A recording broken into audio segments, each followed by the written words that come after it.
Pour être plus précis, il est bon que je vous rappelle comment est-ce que l'intervention française est survenue au Mali. Vous savez que les interventions militaires étrangères respectant la légalité internationale se font suivant les principes et la charte des Nations Unies. Il y a précisément l'article 51 et 54 qui permettent des interventions étrangères dans un pays.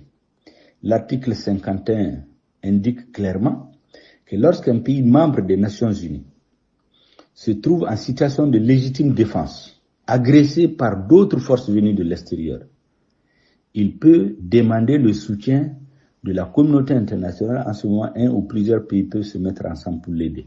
C'est dans ce cadre que la MINUSMA a été instituée par la résolution 2100 du 25 avril 2013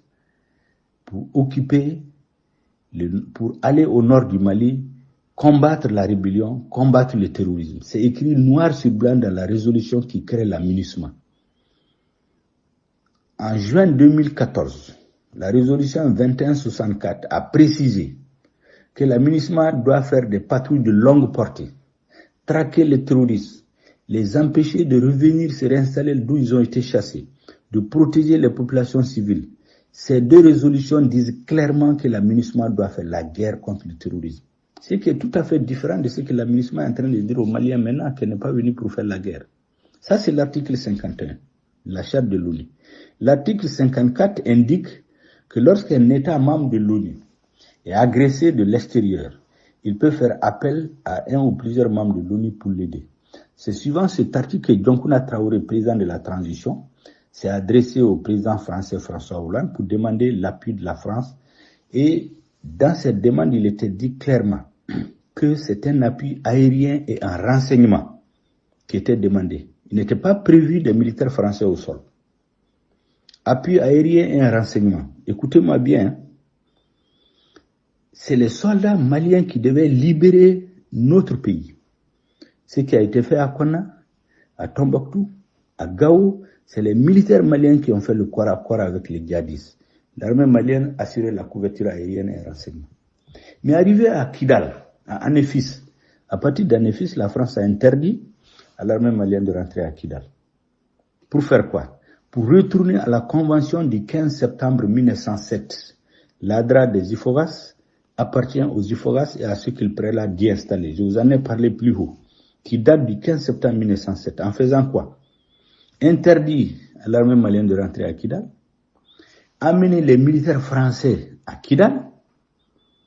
4000 militaires avec un budget de près d'1 milliard de francs CFA par jour. Je précise bien, 4000 militaires, un budget de 1 milliard de francs CFA par jour. Les militaires français. Elle a fait venir les militaires tchadiens. Elle a fait venir les militaires de la MINUSMA. Elle a interdit à l'armée malienne de rentrer à Kidal. Et qu'est-ce qu'elle a fait?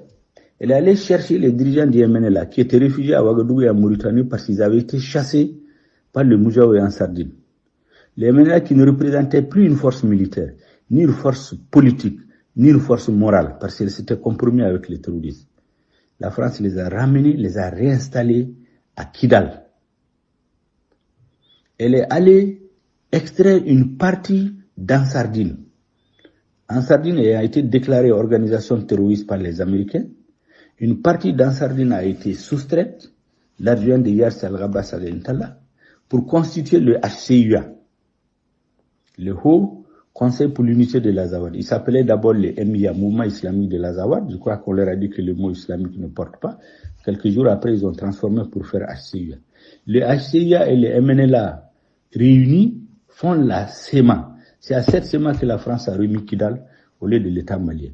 Je pense que la mère des fautes politiques que nous payons aujourd'hui, que la France paye aujourd'hui, c'est ce acte-là que les Maliens considèrent comme un acte de trahison. Parce qu'en réalité, elle est sortie de l'accord qui lui a permis de venir au Mali. À partir de ce moment, Kidal a été sanctuarisé, est devenu comme un État dans l'État, où le chef de l'État malien ne peut pas se rendre sans payer une rançon, le Premier ministre ne peut pas se rendre sans payer une rançon. La preuve, c'est que de Tatambli jusqu'à Moussa Mara, personne n'a pu aller à Kidal. Moussa Mara s'est entêté pour aller à Kidal. Le résultat, c'est quoi? c'est la mort de plus de 150 de nos militaires, les préfets et les sous-préfets égorgés.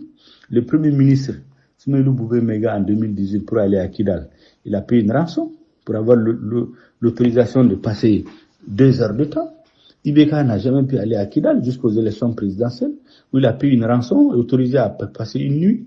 Donc Kidal est devenu un État dans l'État, avec la SEMA qui autorise qui elle veut, qui fait ses défilés militaires tous les 6 avril pour fêter l'affaire de l'indépendance de l'Azawad, qui extrait ses mines d'or, qui a ses juges, qui a ses prisons, qui a son armée. Donc c'est un État dans l'État. Et cet État est protégé par la communauté internationale. C'est ça la triste réalité. Et il est important que les Maliens le sachent. Me semble-t-il, c'est ça la raison du mécontentement actuel des Maliens.